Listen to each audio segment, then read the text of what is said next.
As Mick Jagger said, 1, 2. Okay, we're starting now. This is the 20th anniversary today of the illegal pay raise that occurred on July 7th of 2005.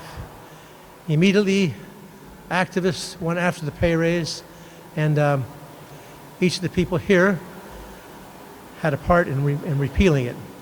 Eric Epstein from Rock the Capitol, Tim Potts from Democracy Rising, the president, Barry Coffin, executive director of Common Cause, and myself, Gene Stilp, the person who filed the cases against the pay raise.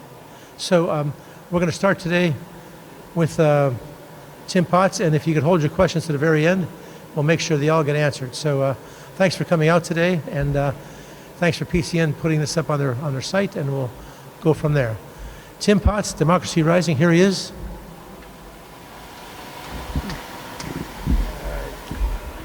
Thank you, Gene, and thanks everybody for coming.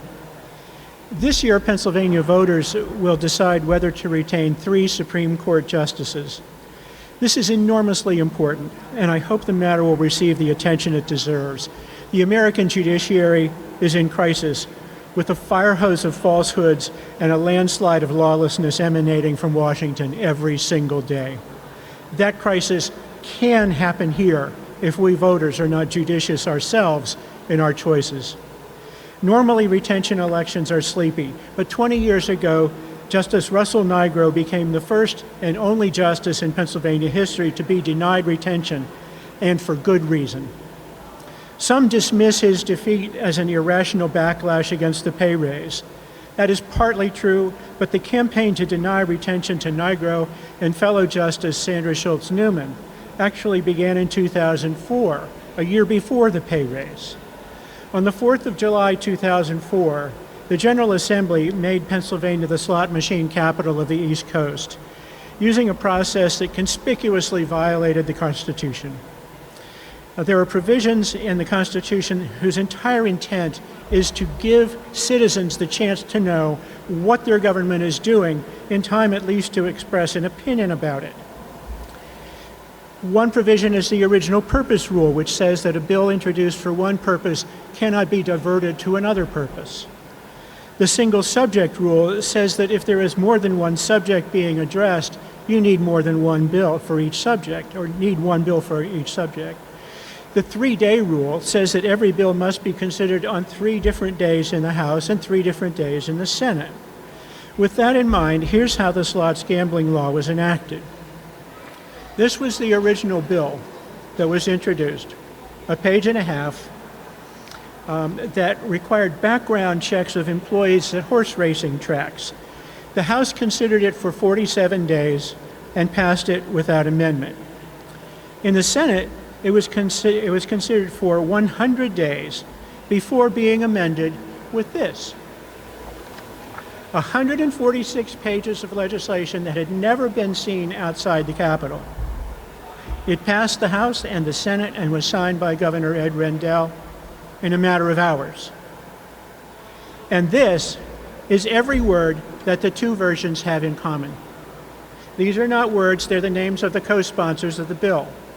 And what that means is that this is every word that actually got 3 days of consideration in the House and 3 days of consideration in the Senate. It's every word of the original purpose of the bill that survived into the final enactment.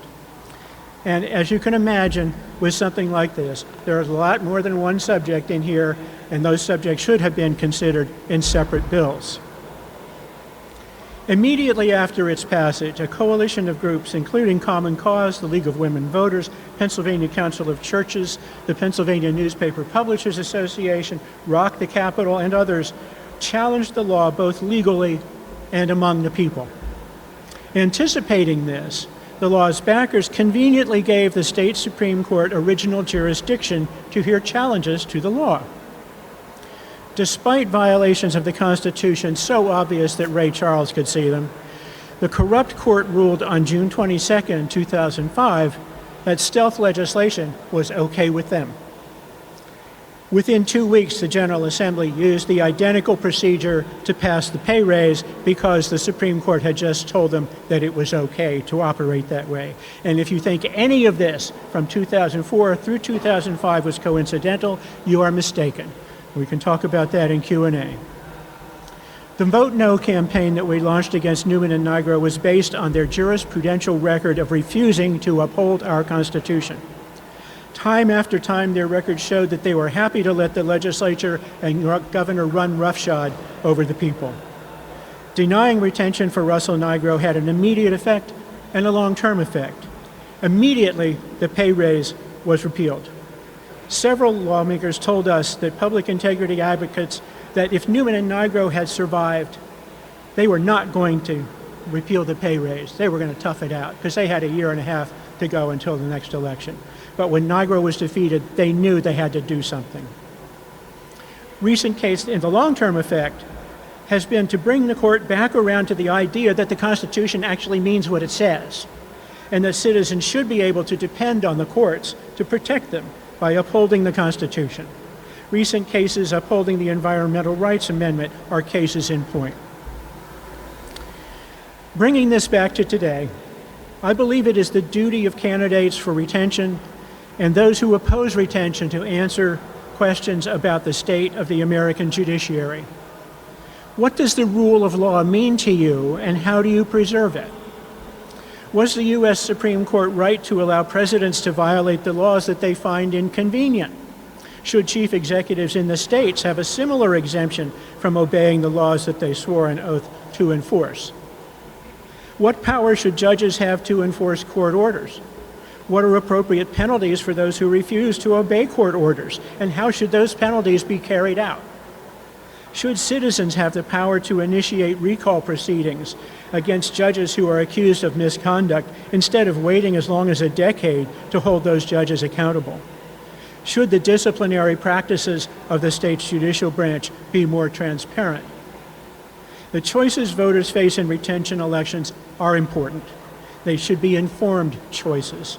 Voters need to understand that they decide whether we have justices that uphold the Constitution or ignore it, whether we have justices that can be trusted to protect the people, or justices that are mere advisors that political leaders can ignore without consequence.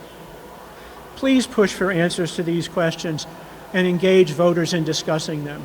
Thank you very much.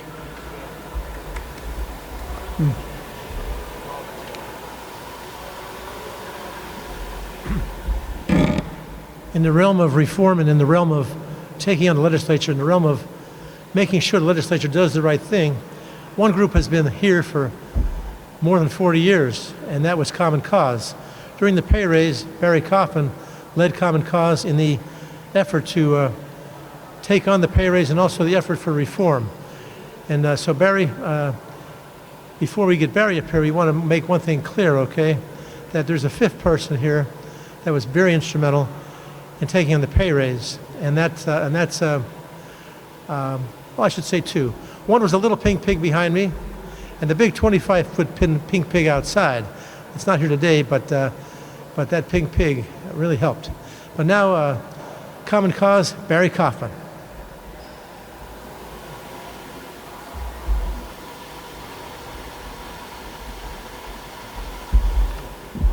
Thank you, Gene. Good morning, everybody. Thanks for showing up today.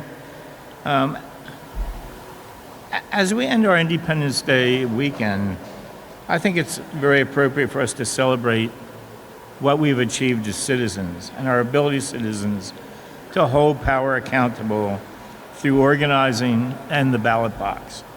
While the last 5 months have been dark and gloomy times for Democrats, independents, and Republicans alike, with Americans of all stripes feeling a bit bruised and beaten lately, the return of the pay raise for today provides an example, an inspiring example of democracy in action. So 20 years ago, Pennsylvania's, after the pay raise, finally said they'd had enough, and they struck back. They had seen their cowardly legislators slink secretly into the night to pass an exorbitant pay raises and benefits that violated the state constitution and demonstrated disrespect for their constituents. Now, the challenge has always been presented in setting compensation rates for senior state officials. The challenge is meeting the goal of keeping salaries high enough to attract the best and brightest among us. And Common Cause in the past, in the 1970s, actually worked to increase legislative salaries when they were down around $12,000, $15,000 a year. And in the meantime, we have to also make sure we ensure that the gap in the life experiences between the people and those who govern them does not become too wide, that they don't lose touch with the daily trials and tribulations of their constituents. That is why Pennsylvania's Constitution and laws set very specific standards and limits on how setting compensation for elected officials at the state level must be done. Unfortunately, in 2005, the legislature went rogue. It saw the arrogance and greed of lawmakers reach new heights with wide-ranging flagrant abuses of power in the passage of Act 44 that dramatically increased compensation for legislators and senior executive branch officials and judges. The bill was irrefutably violated. Article 2, Section 8 of Pennsylvania's state constitution, which restricts lawmakers' compensation to, quote, salary mileage, unquote, and, quote, no other compensation whatever, unquote. These constitutional requirements state and prohibit lawmakers from increasing their compensation during the same session in which the change is approved. So what they do, they did an end run by awarding themselves, quote, unvouchered expenses, unquote, equal to the amount of the forthcoming salary increase. And secondly, there's a mandate for compensation to be fixed by law, meaning each change must have a vote. So what did they do? What was the end run there? They simply established illegal annual COLAs to avoid future votes. Now, I'm not going to go through the whole long list of things that Tim Potts eloquently described, the whole process violations, but there were multiple and massive violations of Article 3 as well. But I'll just list a couple of them. Single subject rule, review by committees, specific series of votes on the House floor, and have opportunities for actually amending votes. Furthermore, there was no floor debate in either chamber on the final passage. The bill did not have a standard fiscal note to explain what its impacts were. It contained a non-severability clause in an attempt to intimidate the courts from striking down unconstitutional elements of the bill, and it essentially delegated the legislature's compensation setting authority to Congress by pegging lawmakers' salaries to those of Congress. Self-evident truths clearly demonstrated that our legislature had failed all of these obligations. Then the pay raise force stepped in, these gentlemen here, to organize throughout the state, leading the biggest voters' revolt seen in a generation. While Common Cause filed suit in court, in the federal courts to turn back,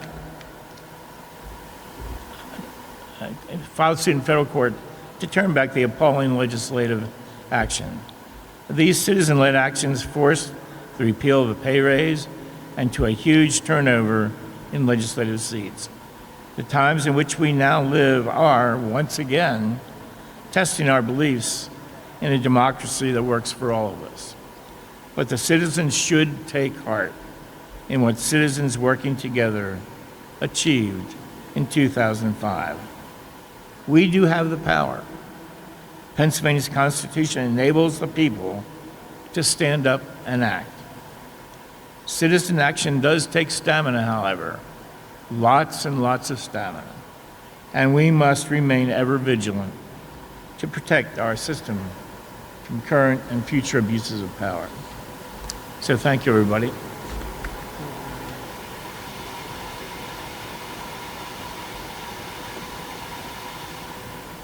Thank you, Barry, from Common Cause.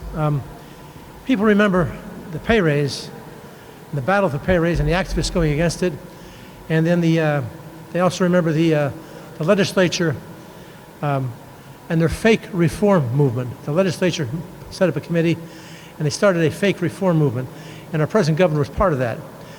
Basically, that reform movement in the legislature did nothing, and then the pay raise, everything happening, the pay raise, et cetera, ran right into the rear end of the, right into the Bonerskate scandal, which gave the legislature tremendous black marks. And one cannot forget that the pay raise, the aftermath of the pay raise, besides the Judge Niagara losing his position and Newman almost losing her position, I think it was about 20% or 25% of the legislature never came back in 2006. So no further ado, I'd like to introduce Eric Epstein, who runs Rock the Capitol. A lot of people look at Rock the Capitol and say, shouldn't there be an O in Capitol rather than A? And my interpretation of that is that the legislature is all about money.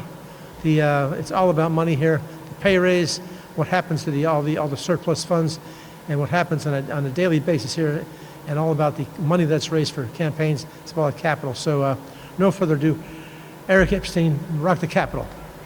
Thank you. Please hold your applause. So I'm not as articulate or eloquent as some of the other speakers, and I'll tell you what I said when we had the rally in 2020. This place needs an enema. It still needs an enema. Some things have changed, some things haven't, but I think the big takeaway here is that this was a three-ring conspiracy. All three branches of government conspired to violate the Constitution. What I'd like to do is just go back in time and remind people what some of the legislative leaders said. And honestly, reform in Pennsylvania is like spraying perfume in a sewer.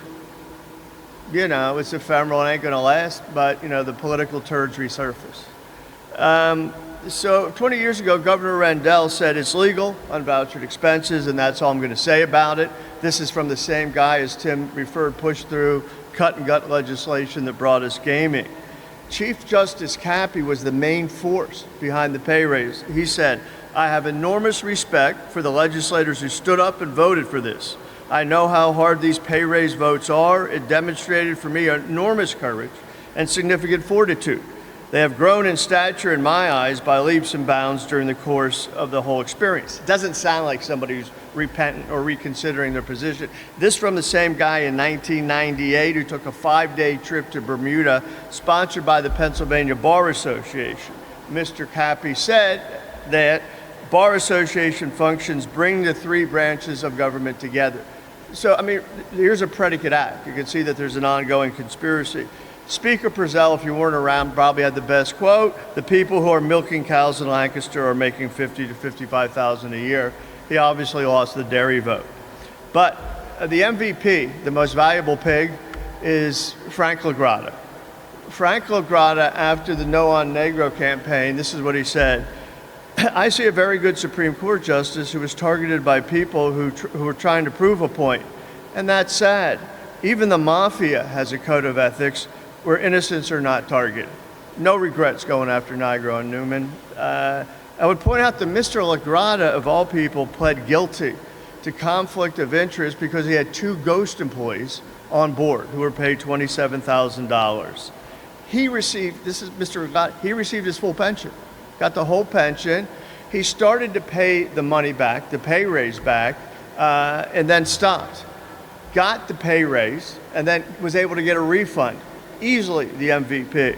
By the way, at the time, the 23 crimes he committed didn't necessitate forfeiture of a pension. But we have changed that a bit. So look, the pay raise affected officials in three branches of government. We can't leave the executive branch out. Without public hearings, without public debate, without public knowledge. The increase for rank and file, they were at 69,648, and the increase went to 81,050. The pay raise bumped up the pensions. The payments were dispersed between July 7th and November 16th, ranging in value from 1,288 to 14,553.32 before taxes. They were accepted by 27 senators and 103 House of Representatives. So they may have voted no, and look, politicians never see the light until they feel the heat. And, they were clearly aware, enamored, and supported the pay raise. However, I want to just focus on Mr. Cappy.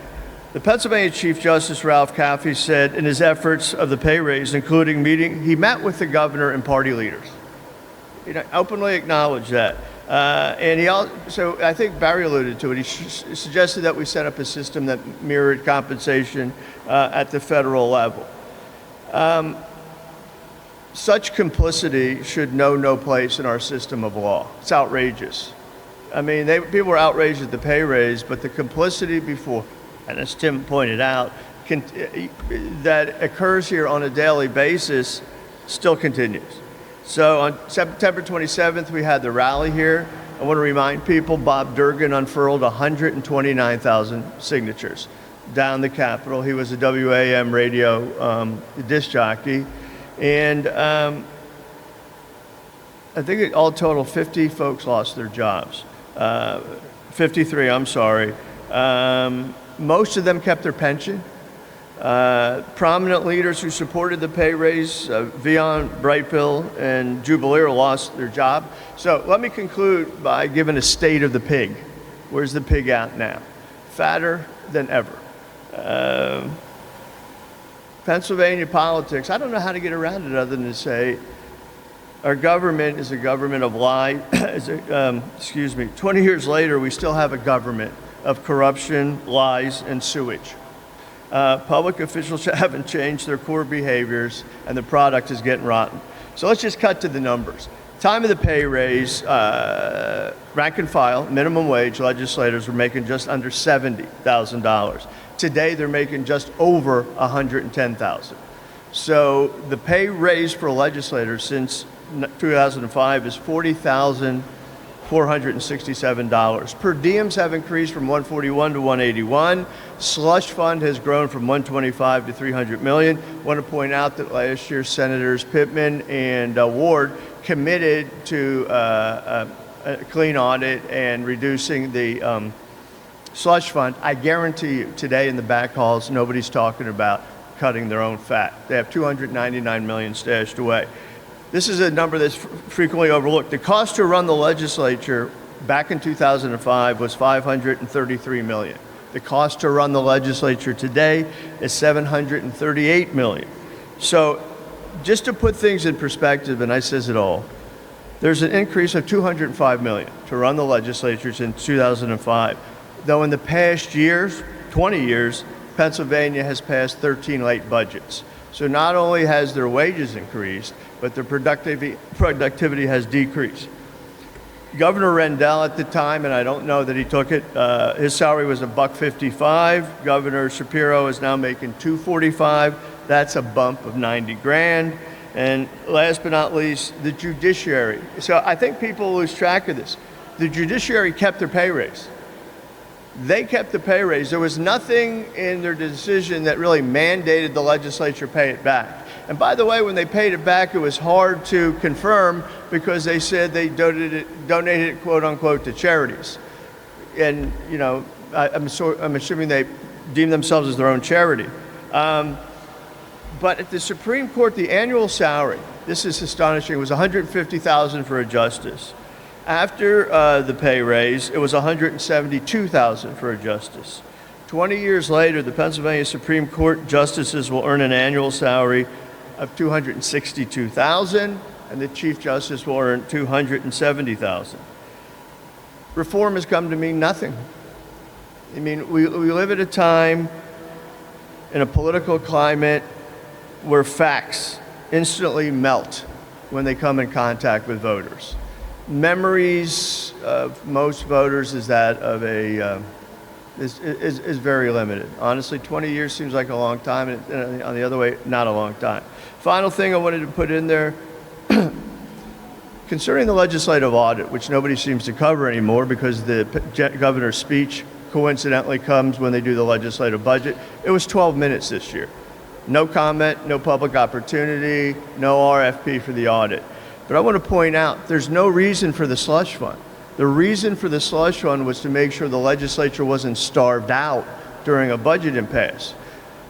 In Rendell versus Philman, December 28, 2009, the opinion by Castile, that's no longer the case. So we have $3 million that really shouldn't be in the bank of the legislature. What did I say? See, that's the big thing that's changed in 20 years. I have a hard time remembering my name, colors, and numbers, but I'm getting better. It kind of looks like a reunion of art. Final point is this. Russ Diamond in Pennsylvania Clean Sweep played a critical role in turning out candidates. I think he had over 100 candidates. And actually, he was a maverick with organizing in the social media. So a lot of people, a lot of spokes to the wheel. Thanks for coming. And now I feel like Ed McMahon. Here's Gene.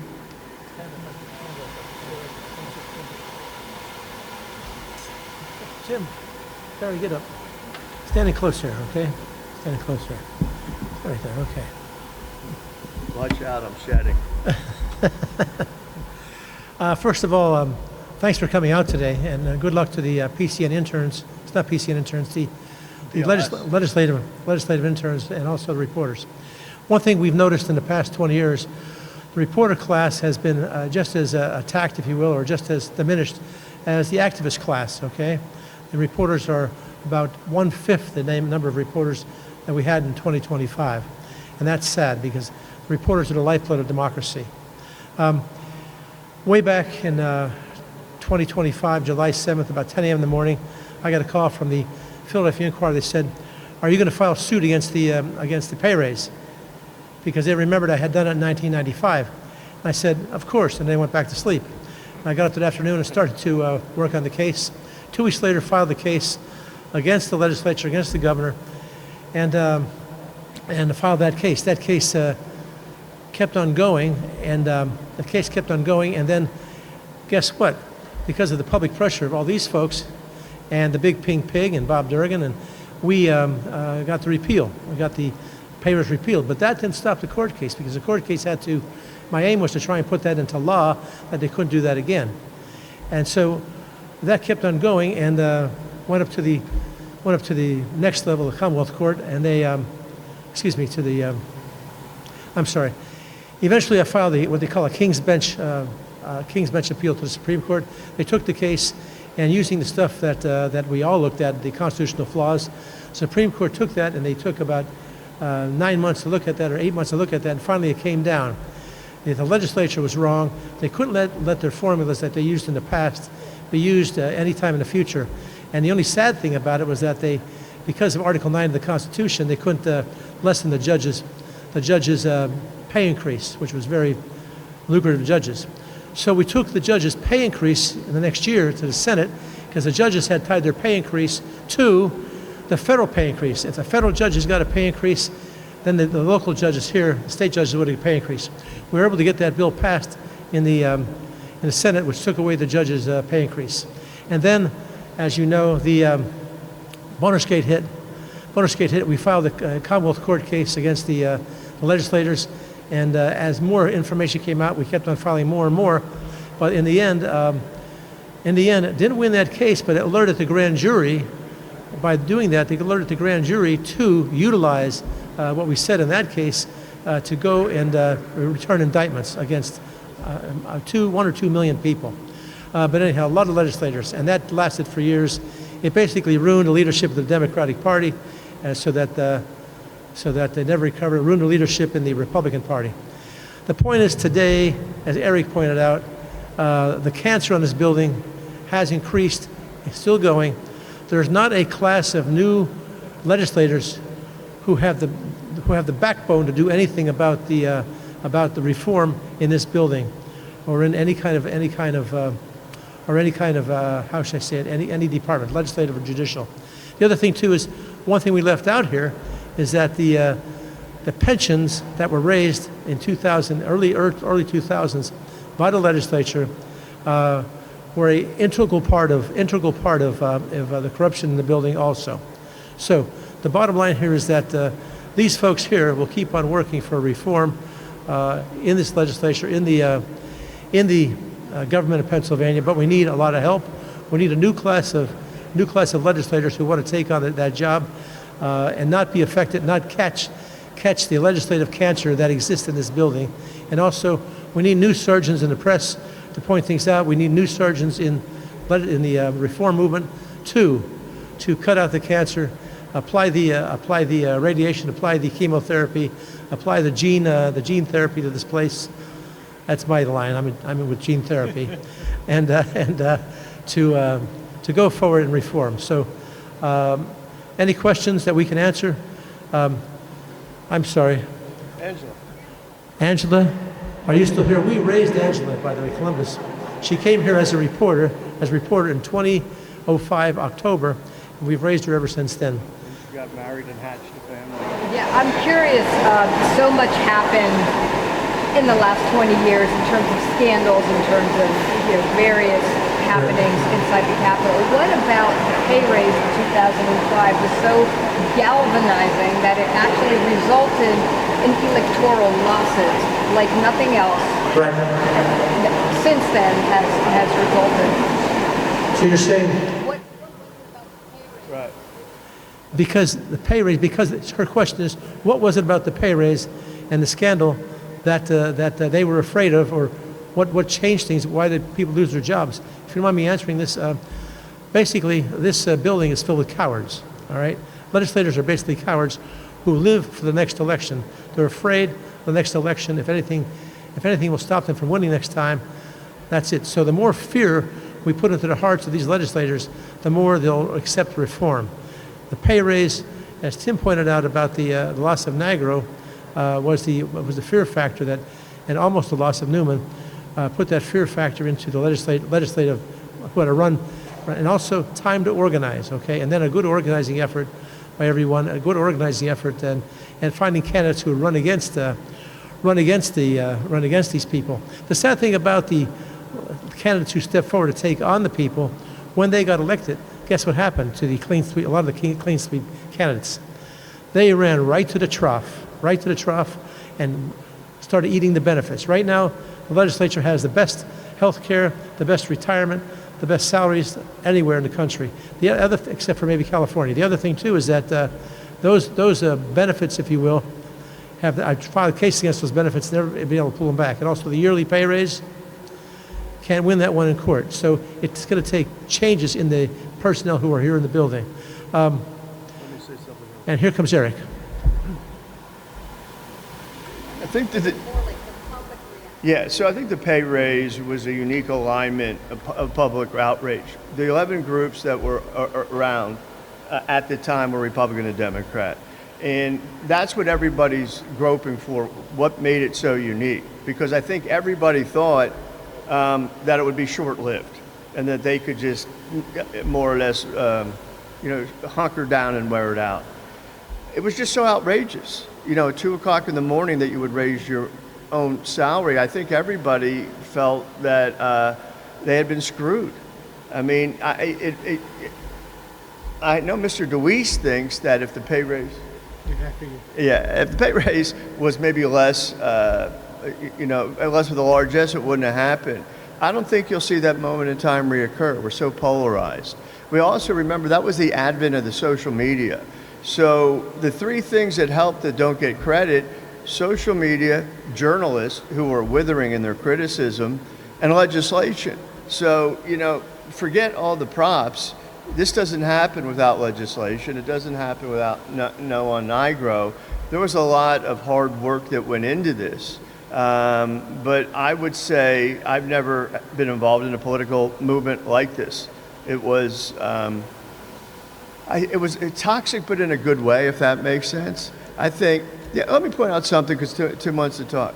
The people that didn't vote for the pay raise, most of those people didn't vote for the pay raise with the permission of leadership, including Josh Shapiro. So he was a freshman. Freshmen were protected. Yeah, check it out. You can ask Josh. We don't talk anymore. But, and I can get more into that later, but the vote itself is reflective of how people felt, except for freshman legislators. Tim? Tom? Yeah. Take Tim's place. Oh, I take Tim's place. I know you can't. No, I can't. What made this issue so dramatic for ordinary people is that it was entirely 100% self-serving, right? It couldn't have happened without the slots gambling law and the conspiracy between the three branches that established the procedure that they used for the pay raise. But at least you could argue that the slots gambling law had some social benefit, right? It was going to generate money. It was going to generate jobs. The pay raise was 100% self-serving, and people got that. I'll just add something real quick. Let me move here. Well, I still can. Okay, guys, let's get the choreography straight here. I think the key in a nutshell is that this was so incredibly brazen, so massive number of violations of the Constitution. The fact that it happened in the middle of the night, that no constituent had an opportunity to vent or voice their concerns with their public official. And the fact that there were new tools for organizing, which are probably being utilized for the first time through the internet and through people's ability to organize through the internet and do public events through the internet. So I think the combination of all those things created a very unique moment in time, which we might not ever see exactly like that, but I think there's lessons to be learned about how if you want to make change, you can organize and you can be successful. Okay, any more questions? Questions? Yes, sir. You mentioned Governor Josh Shapiro, Eric. For the story that we ran today, he said that he wants to leave it up to the legislature to decide if any more reform is needed. I guess what's your response to that? Should he be more involved as someone who's not? I can tell you what I can tell you. The question is, Governor Shapiro said the legislature should be in charge basically of reform. Erickson, respond to that. So, in order for Governor Shapiro to be governor, he had to audition as a reformer. And so I'll point out that, no, he did not vote for the pay raise, and he was head of the Legislative Reform Commission. In my mind, was absolutely futile. You know, they're promulgating rules that have been broken. The behaviors remain the same. There was 12 Republicans, 12 Democrats on it. Republican and Democratic side had people that actually voted for and took the pay raise. However, I think the most important chronological event is that Josh was also chair of the Legislative Audit Advisory Commission. He did speak. He made it clear that he thought that the legislative surplus should be no more than 90 days. So you'd have to ask Josh where he's at now, because he's been all over the place and he used reform to catapult his career. He's an exceptionally talented guy, but you know, for him not to comment on the legislative surplus, I find hard to take. I mean, he was chair of the friggin' committee. I don't know if that answered your question or I missed something. I doubt I'm going to go to Mr. Shapiro's Hanukkah party. We want to thank you for coming out today. Any more questions? I'm sorry, Peter. I've heard a couple of jokes about denture grift and the AARP. You see lots of young people paying attention to social justice issues. Are they paying enough attention to sort of the mechanics of government? I would say, this is my opinion, you guys can chime in, but I say absolutely not, okay? Absolutely not. If I know, here's the younger generation. They know everything that's on the internet, but how should I say it? What goes on in this building, they're not aware of. They think it's limited to helping people run for office, which is good, but getting people into this building to monitor meetings, to monitor what's going on, to report what's going on is very It's very important. That's why I'm so glad to see you are always monitoring the meetings, young man, and a few other folks. But it's going to take a major effort. But guess what happens, okay? It seems that people only respond to disasters, all right? So the question is, what is the next legislative disaster that's going to be inflicted on the people of Pennsylvania from this building? So what is that? It might, from my opinion, it probably involves Constellation Energy and Microsoft, okay? That's my opinion, and the rebirth of nuclear power, especially for the area here. That's my opinion about what's going to be inflicted on the people of central Pennsylvania.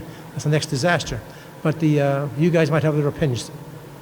Yeah, let me just answer quickly. It's a challenge to get anybody of any age to be active. I mean, we live in a time where everybody's sedentary. And Brian is my intern, now he's my chief of staff, which is easy to do because he's my only staff. But we've combined the two. We have a project called the ABCs, Authorities, Boards, and Commissions, where we tape every major meeting of every major authority, board, and commission, Turnpike, Gaming Control, FIA, CSRS, PCERS. So you can, meld the two. From that, everybody but one agency now has public speaking. We looked at their open records. So we wanted to make sure these things were occurring. And kind of off point, and I know we're getting to the end, I wanted to say that there were 3 concrete things that did happen that were positive, very positive. The open records law was revolutionary. Not perfect, but very, very good. People forget Penn Watch from Jim Christiana, Republican from Mr. Vion's area. And then Mr. DeSanto came in and also tightened up pension reform. So there have been some wins. But, Peter, it's how many people are actually engaged and how many people have, who was somebody, just the ability to stay with an issue. So I think Gene's right. We are somewhat, fossilized. Tim, you wish to say that? Yeah. You talked earlier about the process that was done for pay range, the process that was done for slots. This is a process that hasn't gone away. I mean, this is talking about vehicle bills, talking about, guts and replacements. This is how they pass a budget fundamentally every year. Like, can you just say, why should people care about that? If you're a Pennsylvanian, why should people care about that being the process that Harrisburg uses to pass, some of its biggest legislation? If you don't mind, if you count the days that the legislature is actually in session, all right, from January, late January, to the budget time, and then end of September to, depending on the year, the end of November, maybe there's 50 legislative days. That's it. Basically, this building contains a part-time legislature. This is a part-time legislature with major full-time benefits, all right? This is a king's ransom of a job. So when the people have to think more and more about what goes on here, about this as a part-time legislature, the people have to relegate these people to a part-time status once they wake up.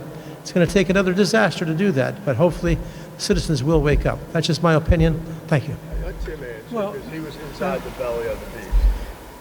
The hard thing for people to understand, and for us to get people to understand, is that how things get done determines what things get done.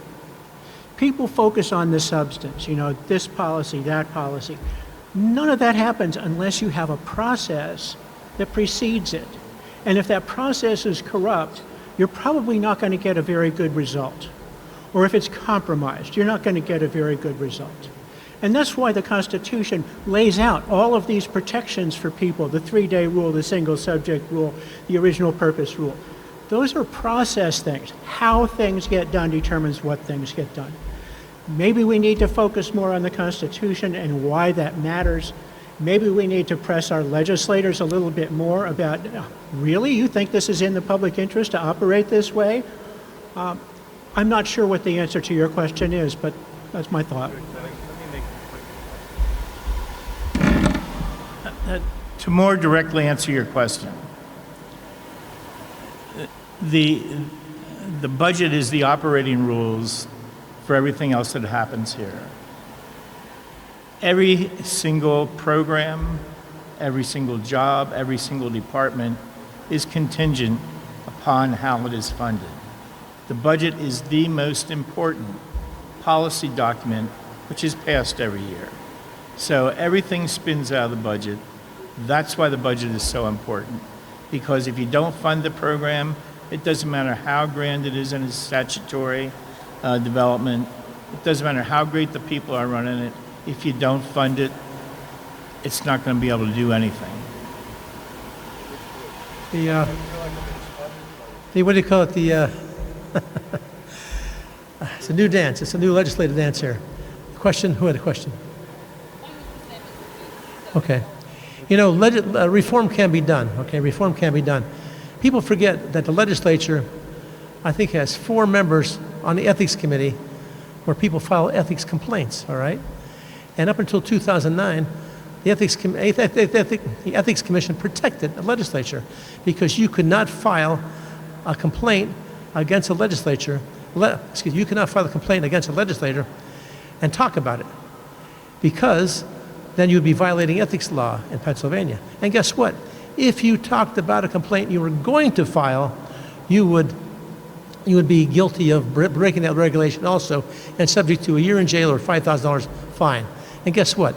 2009, we sued the Ethics Commission on that law, and we won. It opened up for 12 million Pennsylvanians the right to talk about what Ethics Commission complaint they're going to file against legislators. So it can be done.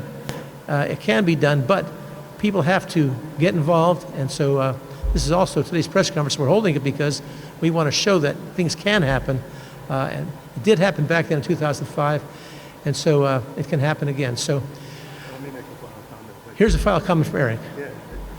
In terms of ethics and government, they don't go together. It's like military intelligence or jumbo shrimp.